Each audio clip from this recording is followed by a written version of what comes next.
Şu Rabbinin tarafiga qaytqin. Fadkhuli fi ibadi va dukhuli cenneti. Bendilerimning ichiga kirgin, jannatimga kirgin degan nidolar mo'minlarga beriladi, musulmonlarga beriladi. Qani shu oxirgi hayotimiz uchun tayyorgarlik qildikmi? Yana holatda o'zidagi huquqlarla ikkinchisi o'zining yoshlik hayotini Allohning toat ibodatida o'tkazgan yosh yigitlar, yosh qizlar. Uchinchisi mana qalbi Allohning masjidlariga bog'langan, masjiddan chiqsa masjidga kirgisi va mushundoq bandalar, namozni saqlab turgan bandalar. Peshin bo'ldi, asri qachon bo'lar? Asri oldu, sham qachon bo'lar? Sham o'qidi, uxtam qachon bo'lar? Uxtam o'qidim, sazim bo'lmadi, vaqtida o'qiy olamanmi? O'qiy olmaymanmi degan holatda mana mushundoq namozni saqlab turgan bandalar va o'ng qo'li bag'rini so'l qo'li tuymug'idek holatda ixlos ihson qilgan bandalar, hali o'rinlarning o'zida o'zing gunohini aslab, hayotidagi Allohning oldida shundoq bo'lganlarni ijro qilolmaganligini aslab, o'zing gunohi uchun yig'lab fatozat aynohu ko'zlari yosh to'kkan bandalarni Alloh arshining soyasiga yetkazdi.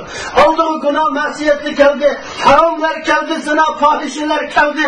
Har birining oldiga kelganda inni axofulloh robbil alamin, men robbil alamin Allohdan qo'rqaman deb zina o'sini yana olsa, haroq o'sini yana olsa, kishilar haqqi o'sini yana olsa, kishilarning Allohning diniga qilgan xiyonatlari o'sini yana olsa, men Robbim Allohdan qo'rqaman deb ana shunday kishilarni Alloh arshining soyasiga yetkazdi dedi. Ularga Alloh taolo noma'mul daftarini o'zin beradiganligini,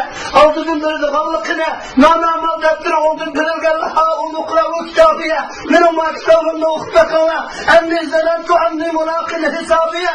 Men hayotimda men mushu kunga, mushu hisobatimga o'qishimni o'zida men jazmiyat qilgan edim. Men ishongan edim. Amaliyotga keldi, mening kitobimni o'qitaqala deydi xalqi.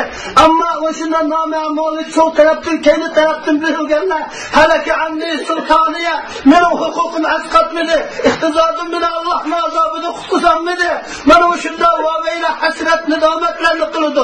Ya laytani lam uti kitabiya, mening kitobim berilmagan bo'lsa, men hayoti dunyoda o'lgancha tirilmagan bo'lsam, kafir bo'lgan inson mana Allohning jazosini ko'rib, shu vaqtning o'zida kafirnim deydi. Va yasitman ya laytani kuntu turaba, men tuproqlab ketgan bo'lsam-ki, inson bo'lmagan bo'lsam o'lib ketgan, tirilmagan bo'lsam o'lib ketgan deb pushaymon qildi. Mana shunday va'dalarni Alloh taolo va'da qildi. Uni keldi pusratni va'da qildi. Bandalarning o'zining noma'mulligini Alloh taolo jinglaydi xalqini va vaznu yawma izinil haq. Shunday haqiqat ekanligi, tarozi mizonning o'zi haq ekanligi, bandaga pusratni qo'yib Alloh taolo shundan o'tkazadiganligi, mushu ummatning 70 ming ummatni Alloh hisobsiz jannatga kiradiganligini Alloh payg'ambarning tili orqali va'da qildi. Ana shuning uchun qani biz mushu dunyoda bir umr hayotimizda ishlagan vaqtida bo'ladi. Shuning uchun qani qanchalik tayyorgarlik qildik. Shu mukofotni qani qo'limizda olish uchun qanchalik shunday bir tirish qildik. Eng oxirida Alloh taolo mu'minning eng oxirgi bekiti jannat bo'ladi. Jannatga kirgandan keyin Allohning tarafidan salamun qawlan min robbir rahim. Alloh tarafidan salomlar keladi. Assalomu alaykum ya ibadi. Mening salomim sizlarga bo'lsin ey bandalarim. Alloh salom qiladi mu'minlarga. Alloh taolo hatto bandalardan so'raydi, hal rozitum. Ey bandalarim, sizlar mendan rozi bo'ldinglarmi deydi. Mu'minlar deymizkan, ey Alloh bizga rozi bo'lmagan nima ta'simiz bo'lsin. Sizlar bizni ko'zimiz ko'rib boqmagan, qalbimizga kechib boqmagan, bizning hech qanday bir ko'rib boqmagan nozi ne'matni bersizlar. Biz nima hasosimiz bo'lsin, rozi bo'lmagan desa, Alloh aytadi, ey bandalarim, mushu bergan ne'matimdan minnachi hasib bir xush xabar bor. Uni sizlarga bermayman, ba'zi bo'lib Alloh aytadi, fala ashhadu alaykum abada. Men sizlarga manguga açıklamayman ey bandalarim.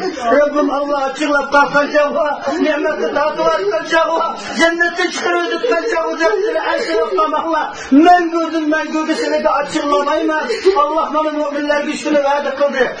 Lekin Alloh o'zining jamolini ko'rsatganligini va'da qildi. Vujuhu yawma idin naziratun ila robbiha nazira. Ko'rkam chiroyli yuzlar va o'zining Robbiga qarab turuvchi yuzlar va Robbini ko'radigan yuzlar va mana Robbil alamin Alloh jamolini ko'rsatdi. Al Peygamberimiz sallallahu aleyhi ve sellem'den sahabını söyledi ya Allah'ın peygamberi. Biz imana etip hayırlarını işendik. Kraliyetimizdeki vaxtıda Peygamber istem kralı istedi. Kralı istediğin çağda evvelin ahirin tamamı şeyler çılgak çıksa biz Rabbimizi kralı işte kısılıp kalırız mı? Kallımızı mutatım Rabbimizi kırvalay. Oturup pırım Rabbimizi kırvalay diyemiz mi diyendi Peygamber aleyhisselam. Seteravuna Rabbekum kema teravunel kamera leylete.